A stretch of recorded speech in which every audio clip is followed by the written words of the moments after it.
Минулого тижня консервативна партія Канади провела прес-конференцію з представниками етнічних засобів інформації в Українському культурному центрі UNF в Торонто, щоб дати пресі нагоду запізнатися з недавно вибраним головою партії Pierre Poilievre. I've been traveling across the country now since about February when I launched my leadership campaign, and the message that I'm getting is nearly unanimous. People feel like everything's broken in Canada today. Our money is broken. It buys less, about 7% less this year compared to last year, as $500 billion of inflationary liberal deficits have bid up the cost of the goods we buy and the interest that we pay. The Trudeau government has spent $500 billion since 2020 in extra measures, all of which have been borrowed and printed, and driving up the cost and driving down the quality of the things that we buy. Printing money doesn't mean we're richer. It just means that we have more dollars chasing fewer goods, which always equals higher prices. The Canadian economy used to have $1.8 trillion of cash. Now it's $2.3 trillion, even though we barely produce any additional goods and services in that same time period. So the money supply has grown by about 27% in 2 years, and the goods and services that we produce grew by about 2.7%. In other words, our money is outgrowing the stuff that it buys at a ratio of 10 to 1. So it's no wonder that things have become more expensive. This is unsustainable. Canadians cannot afford to eat, heat, and house themselves in Justin Trudeau's Canada. And it's not just our money that Justin Trudeau has broken. It's also the immigration system. We have over 2 million people in a backlog waiting for their immigration applications to be processed. We have 1 million job vacancies, many of which could be filled by newcomers, but the skilled immigrants we need are stuck on waiting lists to get here so that they can fill those jobs.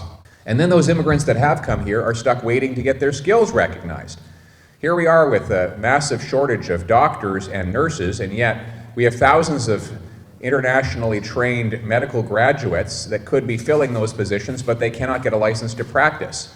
Now, I know that licensing is provincial. However, the federal government could and should partner with the provinces to fix the problem. And my proposal is very simple. Let's get a nationwide deal by all the provinces to give immigrants an answer within 60 days on their applications to work in their field. That application should be judged based on their tested abilities, not where they come from. We will, to start with, we'll bring back fiscal responsibility by bringing in a pay-as-you-go law that requires the government find $1 of savings for every new dollar of spending so that we can bring down the deficit, the inflation, and the taxes. We'll cancel the carbon tax to lower the cost of food, fuel, and home heat. We will reform the tax system to reward work again and cut red tape so small businesses can hire more people and serve more customers. We will remove interprovincial trade barriers to lower the cost and increase the benefit of our commerce across the country. And we will bring back sound money so we don't print money to pay our bills again anymore in this country. We need to get inflation back under control. We will also incentivize the provinces and municipalities to speed up building permits so we can build more houses and lower the cost of homes for our young people. We need millions of new homes for immigrants, working class, and youth, but only through building more can we do it. We've got to speed up building permits. I will link the number of federal infrastructure dollars available to a city to the number of houses that it allows to get built. That way we'll get more houses and more affordable cost of living for our people. I'll incentivize our provinces to speed up recognition of foreign credentials. We'll work to bring down the backlog in immigration so we can bring more skilled immigrants here faster.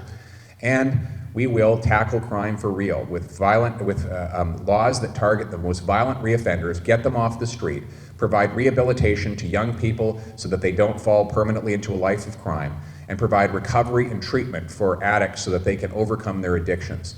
That's how we're going to make this a safe country again. We're going to put people back in charge of their lives and restore Canada as the freest nation on earth. The reports from 10 days ago that Beijing funneled funds to 11 federal candidates in the 2019 election is very concerning.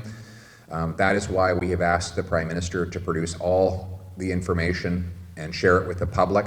The report was that he had been briefed on this back in January of this year, so we're talking 9 months ago. He has not been forthcoming about the truth, and I think he should give us all the information. We have called for a parliamentary investigation to get to the bottom of this and to unearth all the facts. Canadian democracy should be for Canadians and Canadians only. No foreign government should have any role in choosing our members of parliament or our governments.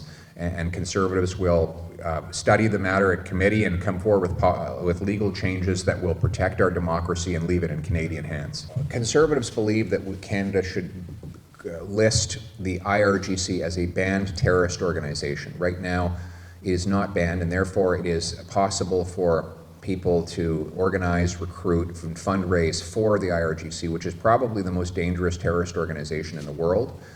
I think it should be listed as a terrorist body so that anyone who provides material support to it could be convicted and jailed for it. And that would shut off a lot of assistance to terrorism that is possible in Canada today. I'd also look to find ways to deport senior level corrupt Iranian governmental officials who have managed to get into Canada and call this a safe haven for themselves and their money. This should not be a safe haven for the regime. It should be a safe haven for its victims.